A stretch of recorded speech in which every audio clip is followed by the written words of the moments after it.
પાટણ જિલ્લાના રાધનપુર તાલુકાના બાદરપુરા ગામ ખાતે ગામના સરપંચ માણેકબેન સોલંકી અને આરોગ્ય વિભાગના કર્મચારીઓ દ્વારા ગ્રામજનોને ચાંદીપુરા વાયરસથી જાગૃતિ અભિયાન અંતર્ગત ગામની અંદર દવાનો છંટકાવ કરવામાં આવ્યો હતો। સાથે સાથે રોગ અંગે લોકોને માહિતી આપી જાગૃત રહેવા તેમજ રોગથી બચવા માટે કેવા પ્રકારના ઉપાયો કરવા તેના વિશે માહિતી આપવામાં આવી હતી।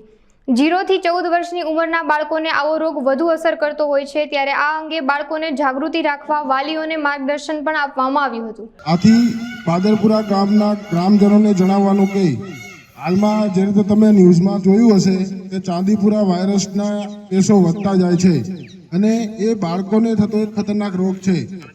આપણા પાડોશી જિલ્લા બનાસકાંઠા જિલ્લામાં આના કેસો જોવા મળ્યા છે, બરોબર।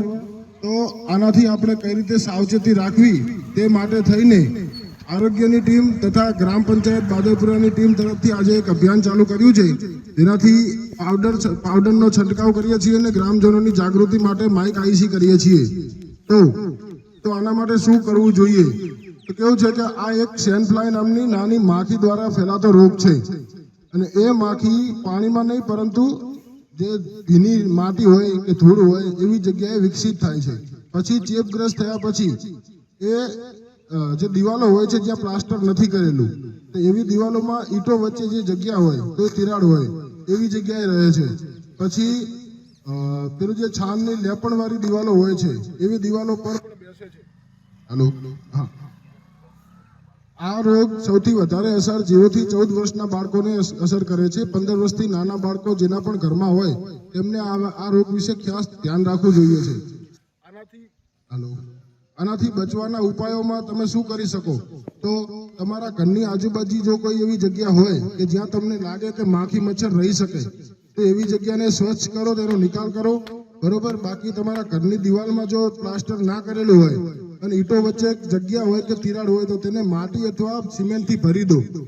બાળકોને આખી બાંયવાળા અને પૂરા કપડાં પહેરાવો જેથી એમનું પૂરું શરીર ઢંકાઈ જાય, એમને મચ્છર માખી કરડે નહીં। પગમાં અને હાથમાં મોજા પહેરાવો।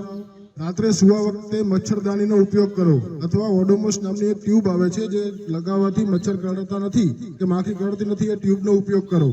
ઘરની આજુબાજુ બધે સ્વચ્છતા રાખો। જ્યાં ત્યાં જો પાણી ખુલ્લામાં ભરાઈ રહેતું હોય તો એ પાણીનો નિકાલ કરો। કોઈ ખાડામાં પાણી ભરાઈ રહેતું હોય તો તેમાં માટી નાખી ખાડો પૂરી દો। આવા બધા ઉપાય કરી શકાય છે। આ રોગની કોઈ હજુ ચોક્કસ દવા મળી નથી, ઠીક છે? એટલે આ રોગથી બચવા માટે આપણે માખીઓથી સૌ પ્રથમ બચવું પડશે। આપણા બાળકોની કાળજી આપણે જ રાખવાની છે અને આપણે પોતપોતાના ઘરે જો આ બધી કાળજી રાખશું તો આ રોગથી આપણું આખું ગામ સ્વસ્થ રહેશે અને ગામથી આ રોગ દૂર રહેશે। અને આ રોગથી સાવધાન રહેવું બહુ જરૂરી છે। તો બધા ગ્રામજનો ધ્યાન રાખજો। અમે અમારાથી બનતો બધો પ્રયાસ કરીએ છીએ, પણ તમે સહકાર આપો તો આપણે આ રોગની સામે લડત લડી શકીએ। ધન્યવાદ। મારું નામ ચાવડા ભાવેશકુમાર છે। રાધનપુર તાલુકાના નાનાપુરા પીએચસીના પેટા કેન્દ્ર નાનાપુરા ખાતે હું MPSW તરીકે ફરજ બજાવું છું।